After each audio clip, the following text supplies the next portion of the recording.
যথারীতি রাজা মৃগয়া থেকে অপরূপ লাবণ্যবতী এক নতুন রানী নিয়ে ফিরেছেন। রাজ্য জুড়ে আনন্দের সাড়া পড়ে গেল। 1 মাস ধরে চলল বিবাহের উৎসব। নতুন পরিবেশ, এখানে এসে রানী নিজেকে খাপ খাইয়ে নিতে হিমশিম খেয়ে গেল। সে দেখল এ তো বিষম জ্বালা।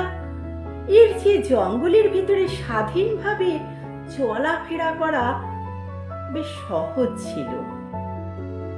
আর সব কিছু যাও বাস হয়ে গেল, সব থেকে মুশকিল হলো তার খাওয়া দাওয়ার ব্যাপারে।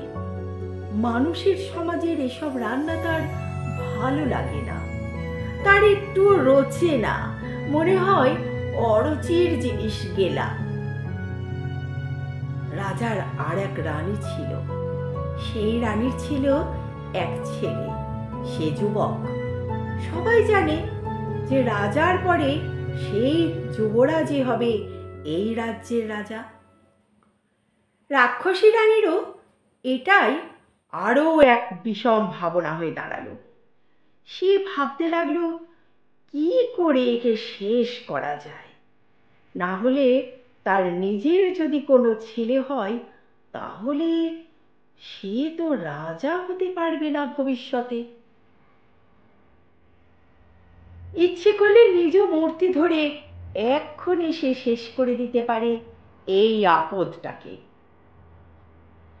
একবার তেমন ইচ্ছেও হয় তার, কিন্তু অতি কষ্টে সে তার নিজের ইচ্ছা দমন করে। কেননা তাহলে যে সব ফাঁস হয়ে যাবে, সবাই জেনে যাবে যে তার আসল রূপ, জানবে সে মানুষ নয়, রাক্ষসী। তাই মনের রাগ মনেই চেপে রাখে, আর বসে বসে ভাবে কিভাবে কোন কৌশলে বড় রানীর এই ছেলেটাকে জাহান্নামে পাঠানো যায়, কেমন করে এটাকে সে মেরে ফেলে হাড় জুড়োতে পারে নিজে। ইতিমধ্যে এক কাণ্ড হয়েছে রাজধানীতে। মাঝে মাঝে দেখা যাচ্ছে হাতিশালা থেকে একটি দুটি হাতি খোয়া যাচ্ছে রাতের বেলায়, তেমনি আবার ঘোড়াশালা থেকে খোয়া যাচ্ছে ঘোড়া। কি ব্যাপার, কি ব্যাপার? বড়া পাহারার বন্দোবস্ত হলো। এসব ব্যাপার কিছুদিন বন্ধ থাকলো। বড় রানীর ছেলে কিছুদিন ধরে কেমন একটা খটকা দেখা দিয়েছে মনের মধ্যে। সে দেখে নতুন মায়ের সব কিছু ভালো, তার সঙ্গে কথাও বলেন মন্দ না, কিন্তু মাঝে মাঝে তার দিকে তাকিয়ে মায়ের জিভে জল গলে আসে।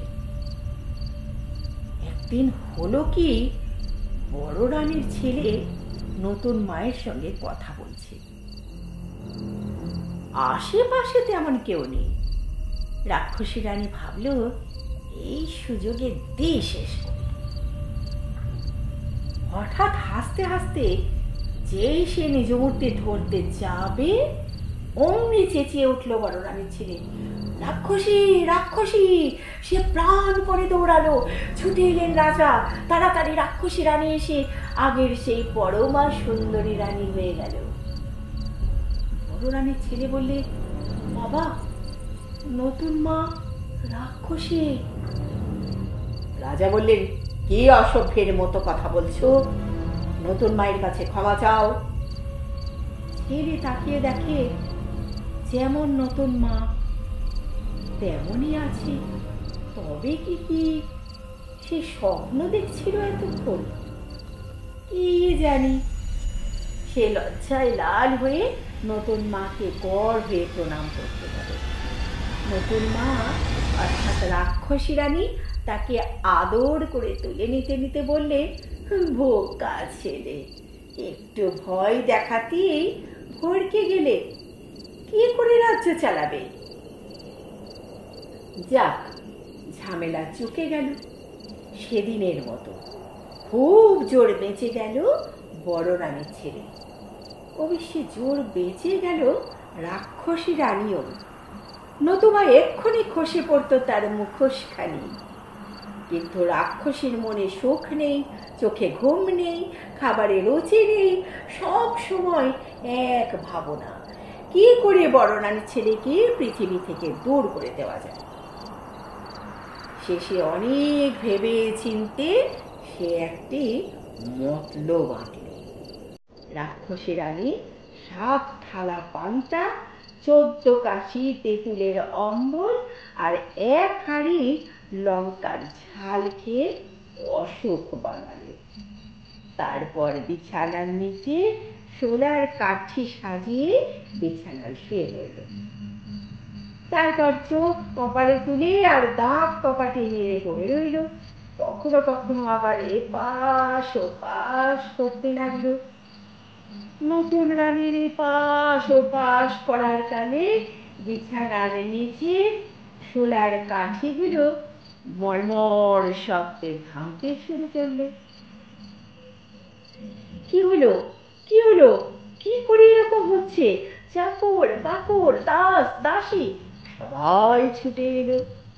রানী রাগ আরে না, কথা কেউ বলে না, কেবল করছে এপাশ আর ওপাশ, এপাশ আর ওপাশ, আর শব্দ হচ্ছে মর্মর মর্মর করে।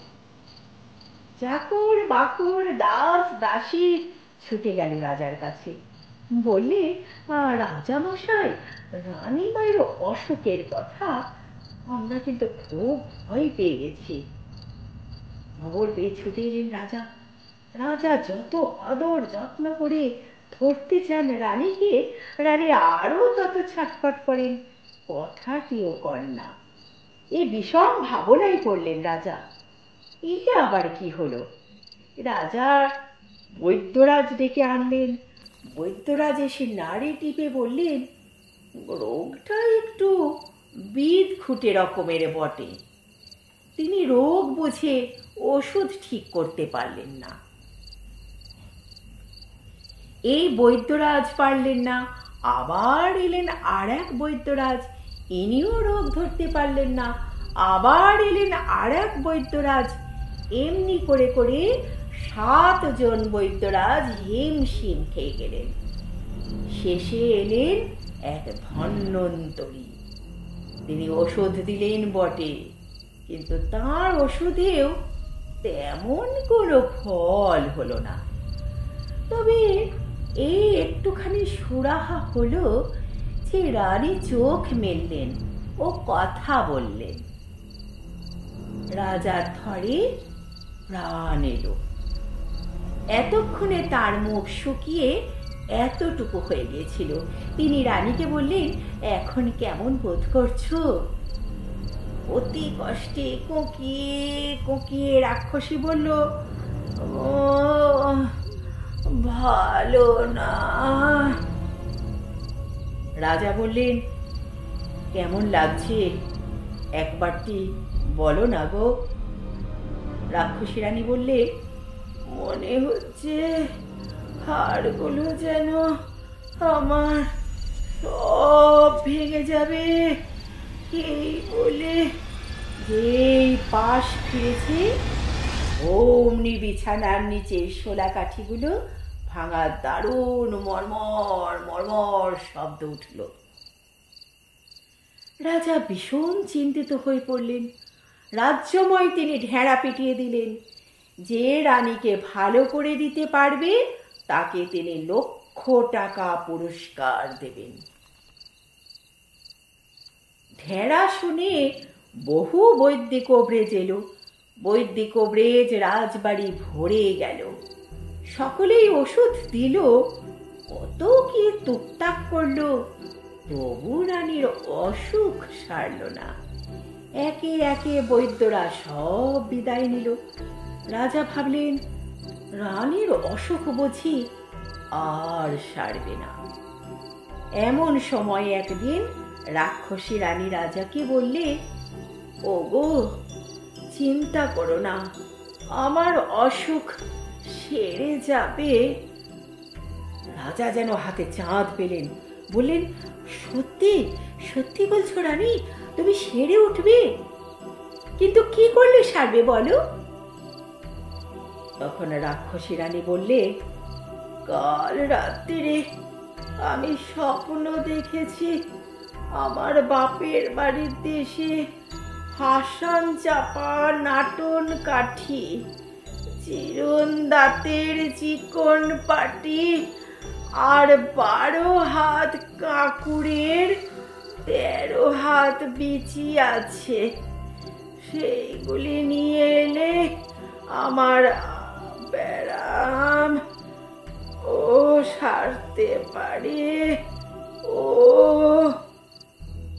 রাজা বললেন, এই যে সব আশ্চর্য জিনিস, কখনো তো এসবের নাম আমি শুনিনি।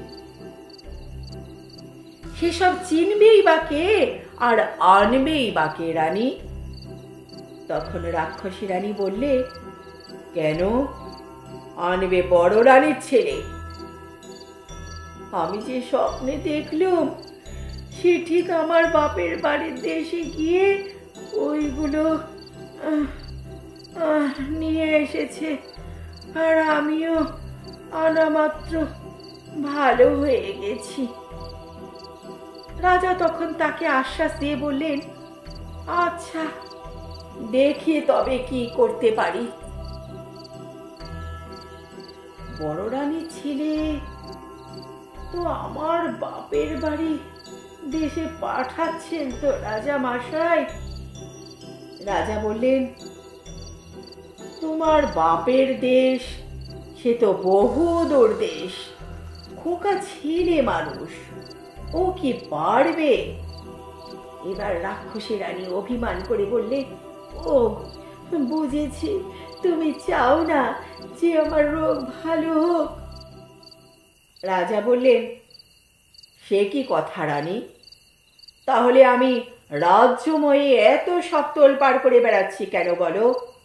তুমি কিছু ভেবো না, আমি উপযুক্ত লোককে ঠিকই সেখানে পাঠিয়ে দেব। রাক্ষসী রানী ফোঁস করে উঠে বলল, উপযুক্ত লোক মানে? আমি যে স্বপ্নে দেখলো বড় ছেলে গিয়ে আমার জন্য ওই সব নিয়ে এসেছে। আমার স্বপ্ন কখনো মিথ্যে হয়নি। যদি আমাকে তুমি বাঁচাতে চাও তাহলে বড় রানীর ছেলেকে এক্ষুনি আমার বাপের বাড়ির দেশে পাঠাও। স্বপ্নে গিয়ে আমি আরও জেনেছি আজ থেকে 1 মাসের ভেতরে ওই জিনিসগুলো যদি না আনতে পারে তাহলে আমি আর বাঁচব না। এই বলে রাক্ষসী রানী কেঁদে আহত। রাজা অনেক বোঝালেন, আদর করলেন, চোখের জল মুছিয়ে দিলেন এবং বললেন, ঠিক আছে ঠিক আছে, আমি খোকাকে তোমার বাপের বাড়ির দেশে পাঠিয়ে দিচ্ছি। রাক্ষসী রানী এইবার একটু শান্ত হলো।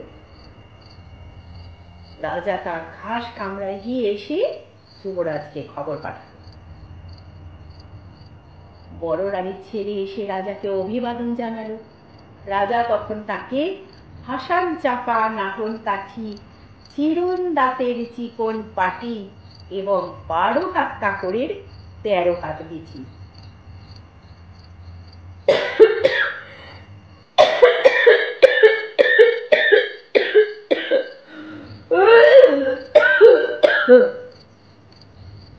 রাজা খানিক কেসে দিলেন।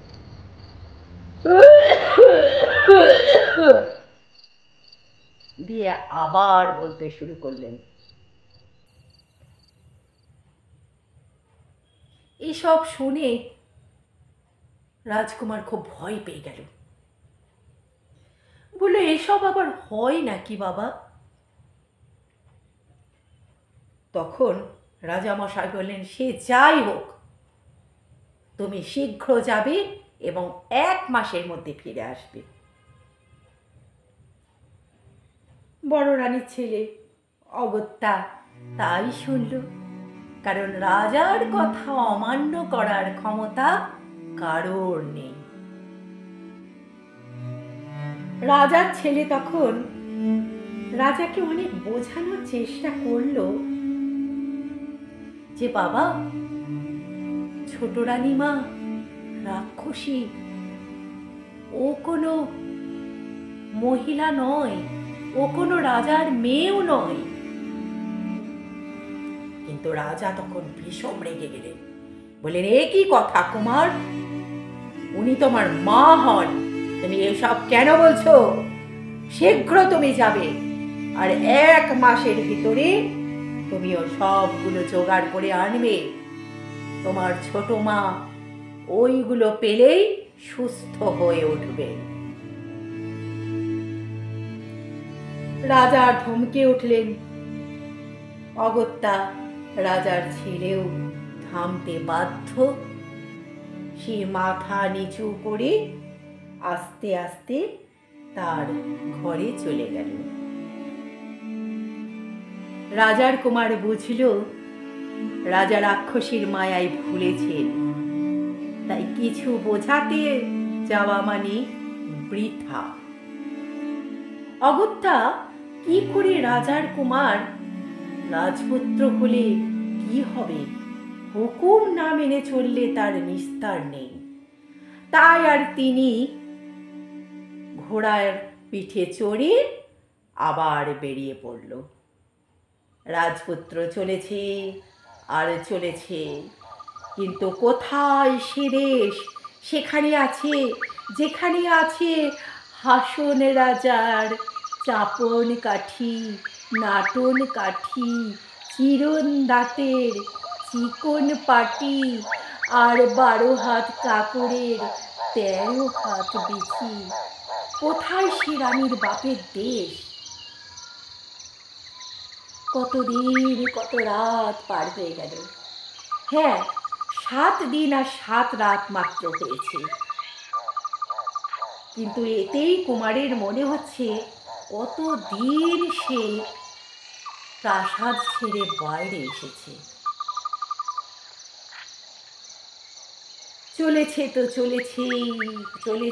চলেছে। রাজকুমার ভয়ে ভীত হচ্ছে, আবারও এগোতে থাকছে ক্রমাগত। এগোতে রাজকুমার দেখে সামনে এক মস্ত পুরী। রাজপুত্র ভাবল, এতদিনে যা হোক তবু একটা আশ্রয় খুঁজে পাওয়া গেল।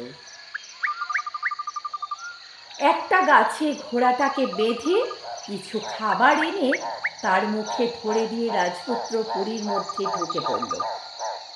মস্ত পুরী, কিন্তু কোথাও কোনো লোকজনের সাড়া নেই। সারা পুরীটি যেন ঘুমে অচেতন। রাজপুত্রের মনে কেমন একটা ভীতি জন্মালো। এদিক ওদিক দেখতে দেখতে রাজপুত্র সুন্দর একখানি ছোট্ট ঘরে এসে উপস্থিত হলো। দেখল সোনার খাটে গা আর রূপোর খাটে পা ছড়িয়ে শুয়ে ঘুমিয়ে আছে অপূর্ব সুন্দরী একটি রাজকন্যা। রাজপুত্র কাছে গেল, শব্দ করে ডাকল, কিন্তু রাজকন্যা জাগল না। যেখানকার যা সব ঠিকই আছে, কিন্তু এই রাজকুমারী মৃত না জীবিত সেটা রাজপুত্র ঠিক বুঝতে পারছে না। সহসা রাজপুত্রের নজর গেল রাজকন্যার শিয়রে। সে দেখল সেখানে একটি রূপোর কাঠি পড়ে আছে। আবার পর মুহূর্তেই নজর গেল রাজকন্যার পায়ের দিকে। সেখানে দেখল সেখানে পড়ে আছে একটি সোনার কাঠি। কি ভেবে সেই রাজপুত্র পায়ের কাঠি মাথায় দিল আর মাথার কাঠি পায়ে রাখল। অমনি বিদ্যুতের ছোঁয়া লাগার মতো রাজকন্যা বিছানায় লাফিয়ে উঠে বললে, কে কে আপনি? রাজপুত্র তার নিজের পরিচয় দিল। রাজকন্যা বললে, শিগগির কাঠি বদলে আমায় মেরে রেখে যান, ওকে রাক্ষস করি, আপনাকে ওরা খেয়ে ফেলবে। ঠিক এই সময়ে দৌড়ের শব্দ হলো।